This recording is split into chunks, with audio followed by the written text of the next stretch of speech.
Hi guys, welcome back to my channel. It's your girl Dami, and today I'm gonna be attempting my first DIY. I saw this video recently on YouTube by a YouTuber called Keisha Anista88. I'm not sure if I'm pronouncing her name right, but I saw that she did this milk peel, and I wanted to see how well this peel will work on my face, since I do have a few problem areas around my mouth area, my chin, and on my nose. I have a few whiteheads popping out, and on my nose as well I have a few like small blackheads that I wanted to take care of. So I wanted to see how well this peel works. If you like to see how it works on my skin, then definitely stay tuned. Okay guys, to start off, you definitely need to have honey.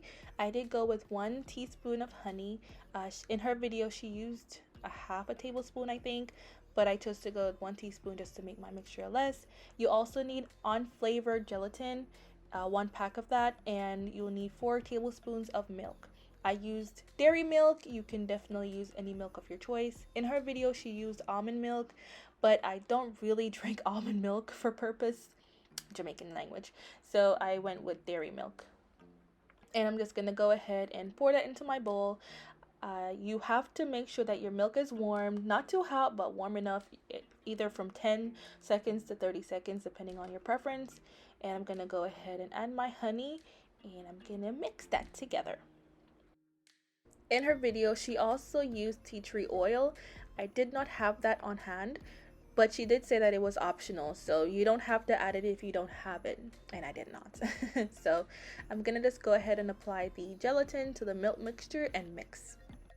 So just make sure that your milk is warm enough when you add the gelatin so that it can not have clumps, because my gelatin mixture did get clumpy. So I had to go ahead and reheat it just for, at first I had warmed the milk for 10 seconds and then I saw that it was getting clumpy, so I then went ahead and added 7 more seconds just to get the mixture right.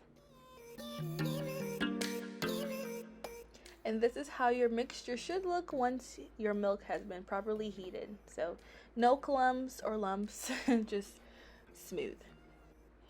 Okay, so now it's time to apply the peel to your face. I'm gonna go ahead and use a new foundation brush just so that I'm not using my hands, and you just have to make sure to also apply the mask to a clean surface. So I did previously wash my face just with my Neutrogena deep foaming cleanser. So I'm just gonna go ahead and apply the mask to my face. Also make sure to stay away from any hair that you don't want to be taken out, like your eyebrows and your hairline, because it will come out with the mask or peel. Sorry, I've learned from experience. So just remember to stay clear away from those areas.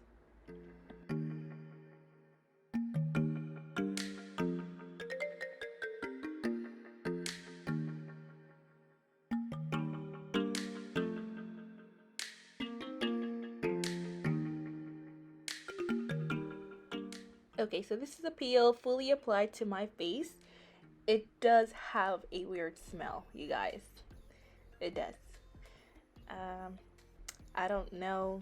It's not like the worst smell, but it's not the pleasant smell either. So I'm not sure if it's the kind of milk that I use, because I use dairy, and she probably used almond, and the almond milk does not smell. I don't know, but for me, the smell was a bit weird. So we're gonna go ahead and time it for 30 minutes and I'll be back.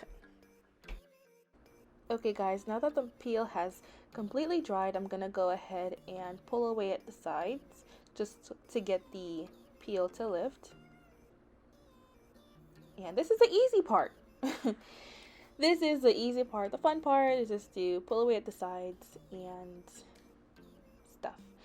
But just to make sure to wait 30 minutes or longer, depending on how big you apply your peel, because you don't want to have it lifting and parts of it is still wet, because then it's just a mess.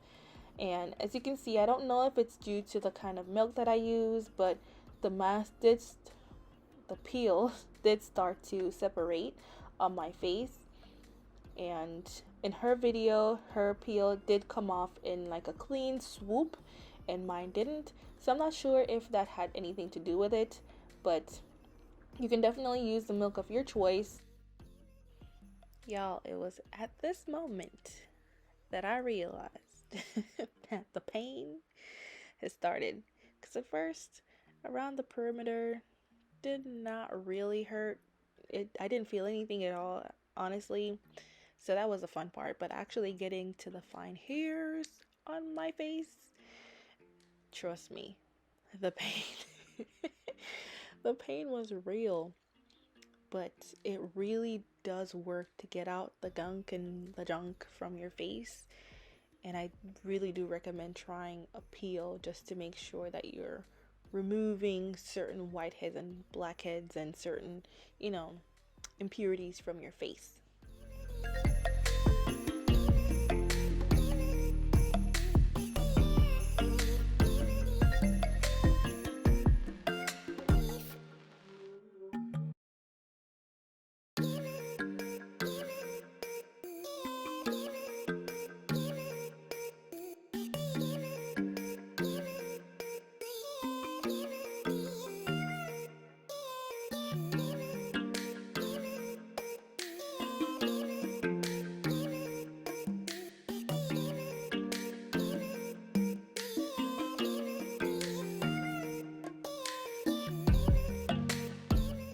You guys, the pain under your eyes was so much worse than the pain coming from the sides of my face.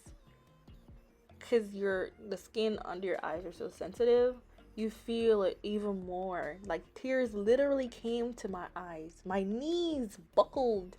It was just painful. You can see it. I can still feel it in the voiceover of how painful it was under there. It was so crazy. But my skin does feel a lot smoother. I can definitely say that it was definitely a lot smoother than before.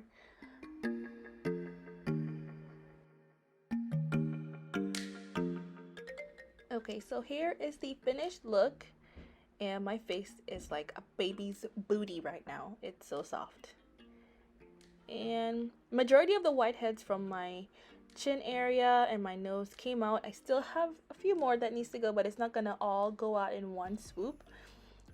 Do I think I'm gonna try this this peel again? I don't know, but we'll see. Maybe I'll come up with another one. Okay, so I've washed my face. I've just washed it with water, and I'm gonna go ahead and apply my vitamin C cream. I got this from my GNC store, and I'm gonna go ahead and apply that to my face just to moisturize.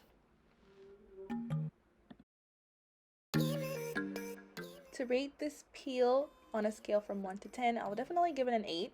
The smell wasn't the best, but as far as that, it did do its job in taking care of the blackheads and the whiteheads on my face, as well as making my face feel so much more smoother than it was before.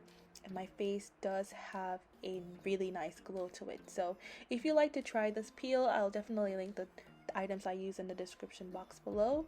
And I thank you guys so much again for watching. Don't forget to like, share, and subscribe, and I'll see you guys in another one. Bye!